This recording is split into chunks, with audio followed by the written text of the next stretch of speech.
Today, I am pleased to announce the elevation of our bilateral relationship to a strategic partnership. We have tasked our foreign ministers to draw up a plan of action to pursue our shared commitment to work together in adapting to shifting global realities, addressing shared challenges, and building capacities for future-ready partnership. Itinaas sa strategic partnership ang relasyon ng Pilipinas at Canada. Ito ang inihayag ni Pangulong Ferdinand Marcos Jr. sa joint statement kasama si Canadian Prime Minister Mark Carney matapos ang kanilang bilateral meeting. Ang naturang pagpupulong, nagbunga rin ng ilang nalagdaang kasunduan na may kaugnayan sa enerhiya, migrant workers at turismo. Ayon kay Prime Minister Carney, kinikilala ng Canada ang halaga ng mga Pilipinong manggagawa kaya nararapat lamang na matiyak ang kanilang karapatan at proteksyon. Signed an important joint declaration of intent on labor and migration to strengthen protection for migrant workers and to promote ethical recruitment.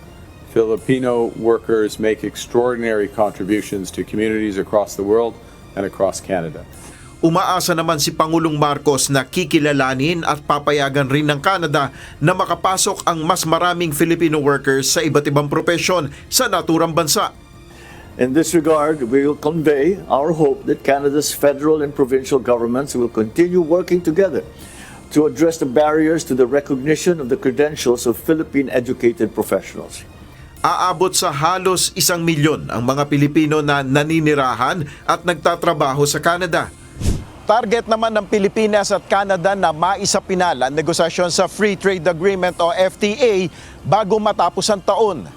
Sa oras na maipatupad ang FTA, hindi magpapataw ng taripa sa mga piling produkto na inaangkat ng magkabilang bansa. Crucially, we're also working hard to finalize negotiations on the Canada-Philippines Free Trade Agreement. You and I committed or intended last year when we met for the first time bilaterally to look to conclude that agreement this year.